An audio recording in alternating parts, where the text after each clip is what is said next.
Hello everyone, welcome back to my YouTube channel, and today I'm going to be giving my match predictions for week 7 Premier League fixtures. And if we get anything like we just saw in week 6, I am telling you we are in for a nice surprise. In week 6 Premier League fixtures, we just saw Manchester United defeat Arsenal and literally destroy their unbeaten record this season. Quite ironic because they did that all the way back in 2005. We saw one of the best 0-0 draws in a Merseyside derby between Everton and Liverpool at Goodison Park. We even saw Ivan Toney get a hat-trick in his last game. So there's so many great individual performances. Let's see if this can continue and proceed with epic results. And in week 7, I think we're going to see some great results. I'm telling you, we got literally Manchester City versus Spurs at the Etihad, and we know these two teams are the only teams left unbeaten in the Premier League so far. We also got a West London derby between Fulham and Chelsea. Could this be Graham Potter's first time in charge of Chelsea in this game? We also got Liverpool versus Wolves. Let's see if they can go back to winning ways due to their draw against Everton and loss against Napoli in Naples. However, before going to this video and give my predictions, you know what I'm going to say. Make sure you guys like, comment, and hit that big subscribe button right there, because only 10% of you guys actually subscribed. And make sure you guys in the comment section give me your own predictions who's going to win in week 7 Premier League fixtures. So the first game I'm going to be predicting is quite obvious. It has to be this game. It is Manchester City versus Tottenham Hotspurs, the two teams left with an undefeated record in the Premier League. And let me just start with the home team. Obviously, they've been commanding, they've been dominating, they've been controlling games with ease. That's why they're undefeated. They've been destroying and dismantling teams. Look at their performance against Bournemouth. Look to their away performance against Sevilla in Seville. 4-0. They got one of the best strikers in the world scoring goals for fun. He literally has more goals than games quite comfortably so far. So let's see if he can continue this. So obviously Tottenham Hotspur must be cautious. They must be scared, borderline petrified that honestly Manchester City at home, who have been literally destroying teams, dismantling them, it could happen to them. However, Tottenham Hotspur will be going into this game thinking, you know what? We can pick something out. You know what? We will pick something out of this game, because they will have the confidence. Because of last season, they beat Manchester City home and away. Tottenham Hotspur usually beat and get a good result against Manchester City when the chips are on the table. Even look back a few years ago in the Champions League 2018-19 season, where they qualified into the semi-finals of the Champions League. Tottenham Hotspur know Manchester City, they know their game plan, and they know how to defeat Pep Guardiola. Conte did it last season, so I feel like he will replicate this sort of game plan at the Etihad to try beat Manchester City. However, Manchester City, because of this, they must be cautious. I'm not saying they should ditch their game plan of dominating games, push their midfielders and strikers high, and obviously will leave some holes for Tottenham to expose them, but they should at least be a little bit cautious. Come on, Tottenham Hotspur, we know they're one of the best teams in the league, if not Europe, when it comes to transitioning the ball from defence to attack in terms of counter-attacking football. We know Son, Kulusevski, Richarlison and Kane are absolutely terrifying, and if Kane has time to turn on the ball, he will be able to get his head up and find Son or Richarlison in behind to get a one-on-one opportunity against Edison. I know Edison's a good goalkeeper, but if this keeps happening, obviously Tottenham will get some joy. Rodri, he has to be strong, he has to be aggressive. Every time Kane touches the ball, he must be looking to either win the ball or foul him, because as soon as Kane literally gets his head up and turns on the ball, it's curtains, it's over. It's a one-on-one opportunity and Tottenham will have a chance to score.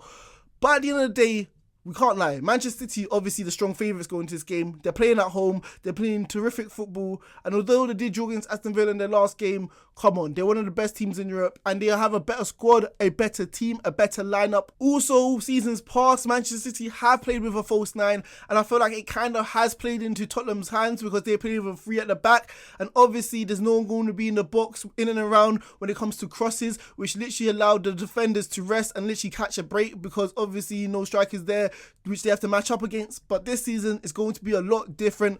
Erling Haaland, one of the best strikers in the world, who has entered this season in phenomenal form. He's going to be causing the centre-backs of Tottenham Hotspur all sorts of problems. And if Kevin De Bruyne or Bernardo Silva or even Cancelo whips in crosses, there is going to be a threat in and around there for Tottenham Hotspur to deal with, which they have not in recent years. However, at the end of the day, I think Tottenham Hotspur will win. Yes, a surprising result, but I feel like they've done it before, they'll be able to do it again, and Manchester City's style of play just works into the hand of Tottenham Hotspur, especially with Tottenham Hotspur being away from home. The pressure's not on them to take the game to Manchester City, and because of that, there'll be holes for Tottenham Hotspurs to exploit, and I think they'll be able to win this game 2-1 away from home at the Etihad. So the next game I'm going to be predicting is Arsenal versus Everton, and the home side Arsenal will be looking to bounce back and return to winning ways due to their loss and defeat at Old Trafford.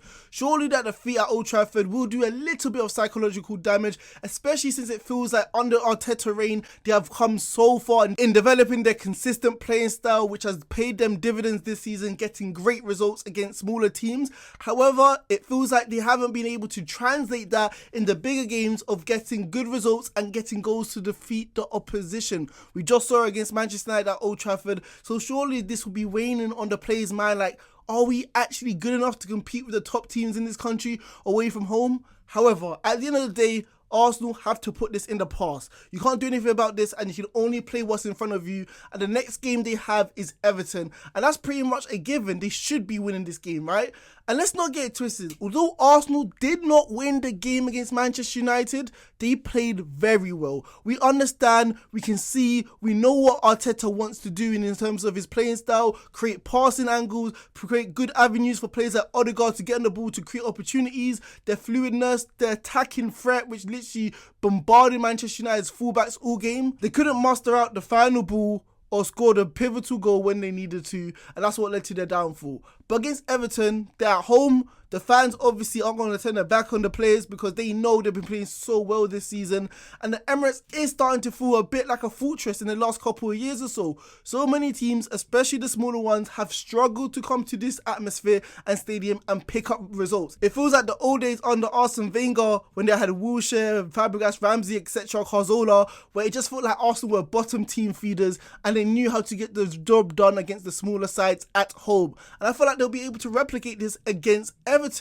Everton are still yet to win a game all season, and despite that they did have a good performance against Liverpool, it's going to be hard to replicate that sort of intensity in a game against Arsenal where we know they're not direct rivals. Everton aren't going to have their fans cheering them on, pushing them on into this game to literally make it tough for Arsenal. So I feel like Arsenal will probe their way around Everton. I feel like Everton's defence will struggle with Arsenal's fluidity when it comes to Saka, Martinelli and Odegaard, and I feel like eventually Arsenal will be able to break down a resilient Everton side who will probably look to defend deep in this game. Everton are pretty much a one-trick pony at the moment, with Anthony Gordon being the main man looking to run in behind. But although last week's performance was an aberration in terms of Arsenal's defence, I feel like they have grown so far in the Arteta reign in terms of Saliba, and let's see if Tomiyasu starts or Ben White.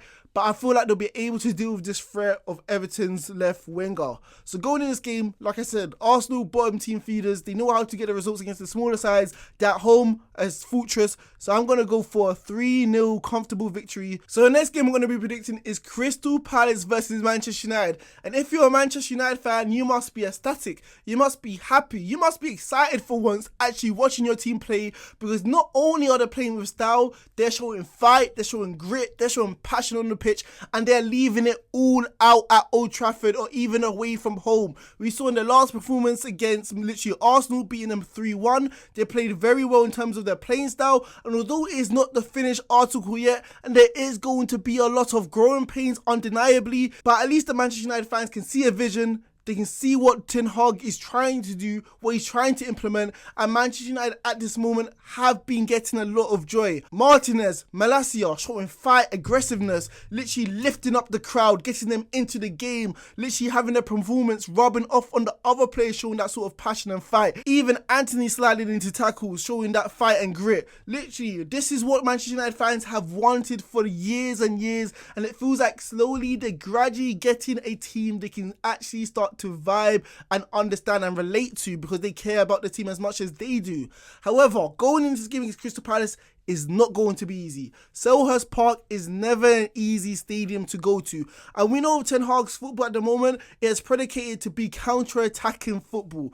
Eriksen literally being a deep-lying playmaker, pinning those balls quickly into the forward men and literally counter-attacking with speed and intensity. However, at the end of the day, We know that Arsenal played like Liverpool, a ridiculous highland which played into Manchester United's hands. And although Crystal Palace don't relatively play like a Burnley or even a Nottingham Forest play so deep, at the end of the day, they are going to be cautious, they are going to be wary, and they are going to sit back a little bit to eliminate this threat Rashford, Sancho and Antony will impose. So the real question is, can Manchester United break down the low block? And this is going to be the next step in Ten Hag's evolution of Manchester United.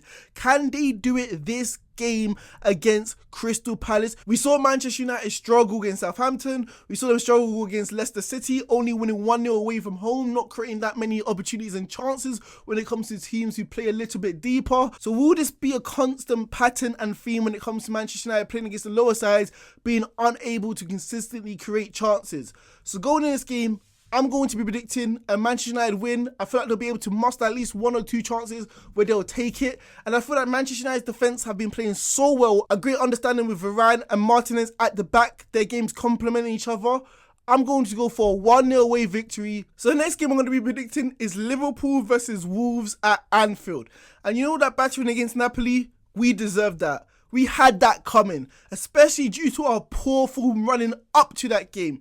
Everything that happened that game, we absolutely deserved. We deserved that battering, that humiliation, that embarrassing performance. Deserved all the goals we conceded. And in fact, we were let off the hook. It should have been 6, but it was luckily for us only 4. And going in this game against Wolves, we must show something completely different, because that performance is unacceptable. We can't let this happen again. And I know there's so many excuses of Thiago's injured, Jota's injured, even players like Matty coming back, players like Konate's still out. But come on, show some fight at least, show some passion. Not even getting near the ball, letting Napoli play us off the park.